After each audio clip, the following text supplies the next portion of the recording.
bro, I'm happy you said that about development. Because something about you that I really enjoy, like I said, is your growth. As an MC, when did you find your voice? Not just your skill. Honestly, you mean voice as in like on tracks? Like how I want to approach a track? You tell me. Or you mean voice as like my overall statement as an artist? You tell me. You can answer both ways if you like. Well, as my overall statement as an artist, I just wanted, right now at this point, I'm like, I just want people to know the real, like, you know what I'm saying? A lot of times I'll write just some like, pull up in a Porsche, nigga, I ain't got no Porsche. You know what I'm saying? So at this point, I'm just like, let me spit the real, like, let me spit what people around me can relate to a little bit more. And, you know what I'm saying? But as far as just in a rap, it depends. It depends on the record and how I'm approaching it. Okay. The reason why I asked that is because lyrical tyrants have to find their voices in due time. I always refer to older rappers, the old school rappers, because that's my generation. But also, that's a way that I can give an example so you understand me. Right. Now, if you listen to Wu-Tang Clan's first album, the first person you hear on the album is Ghostface Killah. Ghostface, catch the blast of a hype verse, my hot words, leaving the hearse, I did worse. That's different than the rap game was like ZD, follow me real cheesy, you know what I'm saying? Yeah. So Ghost found his voice, he found his swag. Redman always was nice, but What the Album and Muddy Waters is two different voices. Right. Growth to me, when it comes to being a prodigy or MC in the game, is the essential piece to making not only your style work, but making your personality key and rhyme. I'll put it to you like this. What's your favorite food? My favorite food, man. I'm a big boy, so I like a whole bunch of foods, man. Give me one thing that you like. Alright, let's put the chicken up there. So, I introduce you to a girl, and she love you. Right. And I tell her, yo, my man like chicken. And the first thing that you come over to her house, she got jerk chicken, curry chicken, and fried chicken. It was like whatever you want. I was lit. Okay, It's okay. lit. Now look, say she made the chicken, but she didn't make it right. Or say you bit into the chicken and it was raw, all she did was color it. Oh, we got issues. But that's the hip hop game. Yeah. Where hip hop, people will give you great packaging, horrible delivery. And then there's the unspoken gems that we know who give you punctual classic hip hop, but they're not out. Right. So they're not seen. I'm not gonna say they're undercooked or underprepared. I'm gonna just say they're unknown. Yeah. We want to make you known to the world. What makes Sour Boy needed in hip hop right now? What makes me needed in hip hop is I feel like it's the other way around, because I need hip hop. You feel me? Because I wouldn't be me without it. Explain yourself. Just like these past few years, me rapping and me doing all these songs has made me the person that I am today. So without it, I could have been in a whole different lane, doing drugs, selling drugs. You know what I'm saying? Because when I met up with Truth and we started this whole thing, this whole Move Making Music, this whole Sour Squad movement, you know, I was in a rough space. So coming up 3 years later, yeah, without hip hop, I just, you know, I don't know where I would be. It holds a special place in my heart. That's very unique that you said that, because karma is a bitch. What does karma mean here? Karma. Karma means you give what you take. That's what it means to me. It's a good song. Speak on it. I think it was maybe the first track me and Infinity ever did together. We linked up, had a good grade, we had a mutual respect for each other because we listened to each other's music. We sat down, It was another Ryder beat. Shout out Black Soul. Shout out Ryder.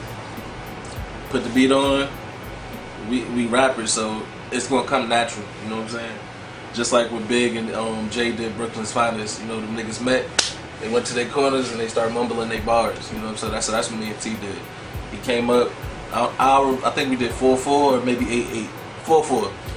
Came with his 4. I said, alright, boom. Do my 4. Da da da.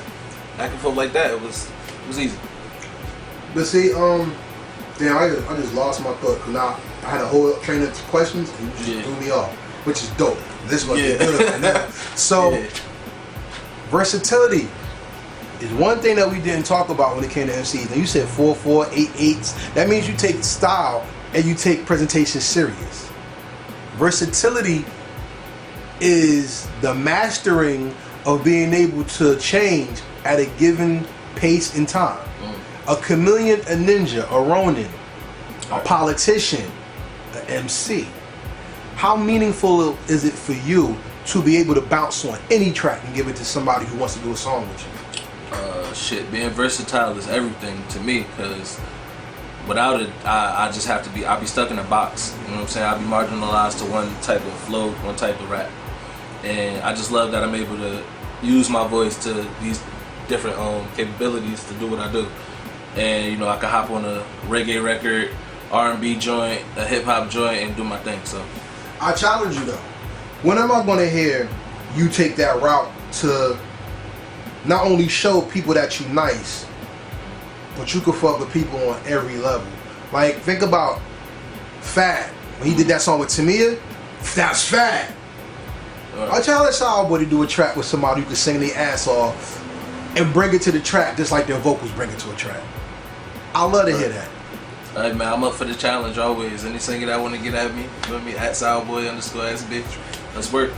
I'm feeling that. But I got a question for you that comes from versatility.